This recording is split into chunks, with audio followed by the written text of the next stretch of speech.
In a faraway land, long ago, lived a king and his fair queen. Many years had they longed for a child, and finally their wish was granted.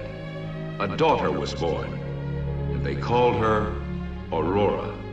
Sweet Aurora. Yes, they named her after the dawn, for she filled their lives with sunshine.